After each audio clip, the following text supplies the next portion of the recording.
नमस्कार दोस्तों, आप सभी का स्वागत है। इस वीडियो में जानेंगे कब से गर्मियों की शुरुआत होने वाली है और कितनी बारिश इस पूरे माह में देश भर में रिकॉर्ड की जाएगी। और सबसे पहले एल नीनो सदर्न ओसिलेशन की बात कर लेते हैं।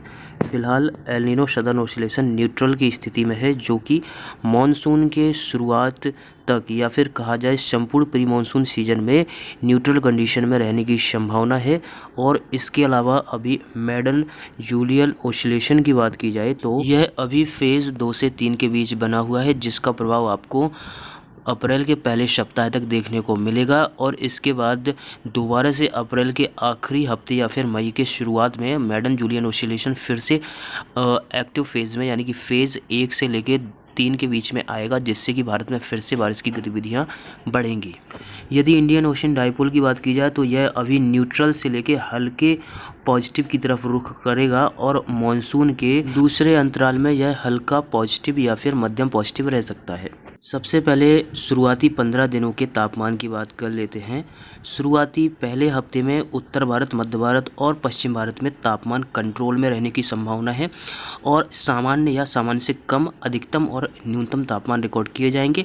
लेकिन पहला हफ्ता ख़त्म होने के बाद दूसरे हफ्ते की शुरुआत से ही तापमान में वृद्धि देखी जाएगी और मध्य और उत्तर भारत के कुछ क्षेत्रों में 40 डिग्री के पार तापमान पहुंच सकता है। अधिकतम तापमान 40 डिग्री के पार और न्यूनतम तापमान लगभग 22 से लेकर 26 डिग्री के बीच कुछ भागों में पहुंच सकता है, यानी कि हीट वेव की कंडीशन हो सकती है। यदि आखिरी के 2 हफ्तों की बात की जाए तो इस दौरान तीसरे हफ्ते के दौरान भी सामान्य से ज़्यादा तापमान रिकॉर्ड किए जा सकते हैं।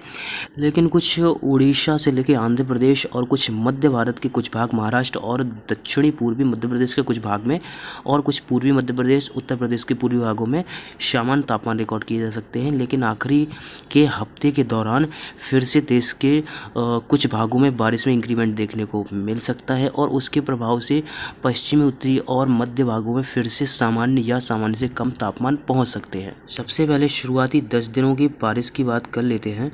तो इस दौरान उत्तर पश्चिमी भारत, मध्य भारत और कुछ पूर्वी भारत के साथ साथ दक्षिण भारत के राज्यों में बारिश की गतिविधियां सामान्य से ज़्यादा देखी जाएंगी, जिसमें कि लगभग 30 तारीख से लेके 1 तारीख के बीच गतिविधियां रहेगी और 2-3 तारीख को पूर्वी भारत बारिश की गतिविधियों में बढ़ोतरी देखने को मिल सकती है। लेकिन इस वेस्टर्न डिस्टर्बेंस के गुजरने के बाद ही 3-4 तारीख को एक और वेस्टर्न डिस्टर्बेंस आएगा, जिसका प्रभाव उत्तर पश्चिमी भारत और उत्तरी भारत के राज्यों के साथ साथ मध्य भारत के कुछ राज्यों में तथा पूर्वी भारत में रहने की प्रबल संभावना है।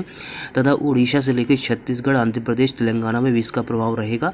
सबसे ज़्यादा प्रभाव राजस्थान के उत्तर पश्चिमी, उत्तरी हरियाणा, पंजाब, पहाड़ी राज्यों, उत्तर प्रदेश के कुछ भागों समेत उत्तरी मध्य प्रदेश और पूर्वी मध्य प्रदेश के साथ साथ बिहार, झारखंड, उड़ीसा में रहने की संभावना है। और सप्ताह के आखिरी से फिर से उत्तर पश्चिमी भारत में मौसम शुष्क हो सकता है, लेकिन उड़ीसा समेत मध्य यानी कि दक्षिण मध्य भारत के राज्यों में सामान्य बारिश हो सकती है। और इसके अलावा शुरुआती 7 से 10 दिनों के दौरान आंधी की स्थितियां भी नॉर्मल से ज़्यादा रहेंगी। ओलावृष्टि की भी संभावना कुछ भागों में है। यदि 10 दिनों के दौरान उत्तर भारत में 110 से 140%, पूर्वी भारत में 100 से 120%, मध्य भारत में 90 से 110% और दक्षिणी भारत में 80 से 100% तक बारिश हो सकती है। 11 से लेकर के 20 अप्रैल की बात की जाए तो इस दौरान भी कुछ सक्रिय सिस्टम आते रहेंगे। पूरी तरह से मौसम देश के किसी भी भाग में शुष्क नहीं रहेगा। हालांकि शुरुआती हफ्ते से थोड़ा कम एक्टिविटी हो सकती है, लेकिन मध्य और दक्षिणी भारत के जो राज्य होंगे, जिसमें महाराष्ट्र, कुछ दक्षिणी गुजरात, दक्षिणी मध्य प्रदेश से लेकर आंध्र प्रदेश, उड़ीसा और छत्तीसगढ़, यहाँ पर बीच बीच में एक्टिविटी स्टार्ट रहेगी और कुछ बारिश 11 से लेकर 15 तारीख के बीच संभावित रहेगी। इसके अलावा 15 तारीख से लेकर 18 तारीख के बीच भी मध्य भारत और उत्तर भारत में हल्की और आइसोलेटेड बारिश के कुछ स्पेल, 1 या 2 स्पेल आ सकते हैं। पूर्वी भारत में भी रुक रुक कर बारिश के स्पेल आते रहेंगे, जो कि सामान्य बारिश दे सकते हैं। बहुत भारी बारिश की संभावना पूर्वी भारत में अभी नहीं दिख रही है। इसके अलावा 17 तारीख के बाद फिर से जेट धारा सामान्य से नीचे आना शुरू हो जाएगी और धीरे धीरे लगभग 20 से लेकर 24 तारीख के बीच जेट धारा सामान्य से बहुत नीचे आ सकती है और दोबारा से देश के विभिन्न राज्यों में, जिसमें पंजाब, हरियाणा से लेकर के मध्य प्रदेश, उत्तर प्रदेश, महाराष्ट्र तक के भाग कवर हो सकते हैं और बारिश की स्थितियां फिर से देश के ज़्यादातर भागों में शुरू हो सकती हैं। इस दौरान तेज आंधी चल सकती है, धूल भरी हवाएं, ओलावृष्टि के साथ साथ मध्यम से तेज बारिश की भी संभावना है। पहाड़ी राज्यों में भी सामान्य बारिश इस दौरान हो सकती है।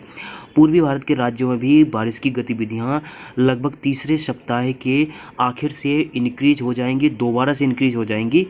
11 से लेकर के 20 तारीख के बीच उत्तरी भारत में 80 से लेकर 100%, पूर्वी भारत में 80 से 100%, मध्य भारत में 90 से 110% और दक्षिणी भारत में 60 से 80% तक बारिश हो सकती है। आखिरी के 10 दिनों की बात की जाए तो इस दौरान भी देश के ज़्यादातर भागों में बारिश की सक्रियता धीरे धीरे इंक्रीज हो सकती है और देश के ज़्यादातर राज्यों में बारिश की गतिविधियां जारी रह सकती हैं।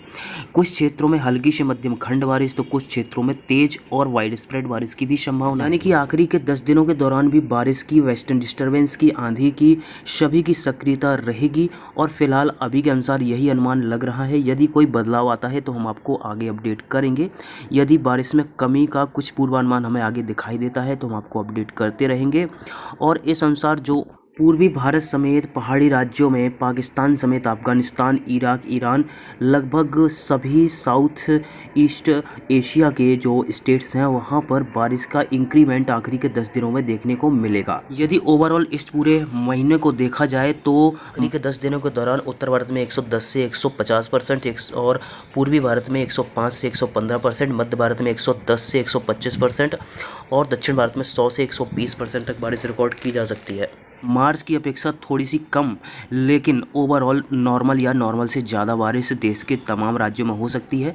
बीच में कुछ कमी ज़रूर आ सकती है, जैसा कि हमने आपसे कहा है कि दूसरे हफ्ते से लेकर तीसरे हफ्ते के बीच कुछ कमी आ सकती है, लेकिन तीसरे हफ्ते के आखिर से फिर से जेट धारा सामान्य से नीचे रहेगी और देश के कई भागों में बारिश देखने को मिलेगी। हालांकि पूरी तरह से शुष्क मौसम मध्य भारत या फिर उत्तर भारत में होता हुआ नहीं दिख रहा। हालांकि उत्तर भारत और उत्तर मध्य और कुछ पश्चिम भारत के राज्यों में दूसरे तीसरे हफ्ते में कमी जरूर देखी जाएगी, लेकिन कभी कभी थोड़ी बहुत आइसोलेटेड एक्टिविटी होती रहेगी। लेकिन महाराष्ट्र और आंध्र प्रदेश, कुछ दक्षिणी गुजरात के क्षेत्रों में कुछ थोड़ी बहुत एक्टिविटी संभावित रहेंगी और इस अनुसार देखा जाए तो यह सामान्य से ज़्यादा बारिश देने वाला है यह पूरा महीना, जो कि मौसम लवर के लिए तो बहुत अच्छा है, लेकिन किसान भाइयों के लिए यह नुकसान की खबर है और कुछ नुकसान साबित हो सकता है। साथ में जो कि उत्तर पश्चिम भारत में इस दौरान यदि ज़्यादा गर्मी रहती है तो मानसून के समय में कुछ स्ट्रॉन्ग मानसून आने की संभावना रहती है, यानी कि मानसून में थोड़ी बहुत देरी भी इस वजह से हो सकती है, लेकिन हम आपको आगे अपडेट देते रहेंगे। फिलहाल तो सामान्य के आसपास ही मानसून का अराइवल हो सकता है और हम आपको अपडेट देते रहेंगे। मानसून पूरे माह में उत्तरी भारत में 110 से 130%, पूर्वी भारत में 90 से 115%, मध्य भारत में 115 से 135% और दक्षिण भारत में 100 से 120% तक बारिश हो सकती है। इस अनुसार इस पूरे पीरियड में देश में सामान्य से ज़्यादा बारिश रिकॉर्ड करने की उम्मीद लग रही है, जिसमें 115 से लेकर 135% तक बारिश रिकॉर्ड की जा सके। मानसून 2023 के लिए अपना पूर्वानुमान हम अप्रैल माह के लिए पहले हफ्ते में लेकर के आ सकते हैं, जो कि पहला पूर्वानुमान होगा और आपको इसमें लगभग 85 से लेके 90% की सटीकता देखने को मिल सकती है। इसके बाद हम अपना दूसरा और फाइनल फोरकास्ट मई माह के दूसरे पखवाड़े में लेकर के आएंगे, जिसमें एक्यूरेसी का परसेंट लगभग 90 से 95% तक हो सकता है। और जैसा कि आपने देखा कि मार्च माह में हमने सामान्य से ज़्यादा बारिश का अनुमान देश के ज़्यादातर भागों में जताया था और ज़्यादातर राज्यों में सामान्य से ज़्यादा बारिश हुई है और आप सभी का जो सपोर्ट है वह हमें ऊर्जा देता है, जिससे कि हम और बेहतर करने की कोशिश करते हैं। अपना साथ बनाए रखिए और हम आपको पल पल की खबर देते रहेंगे। धन्यवाद।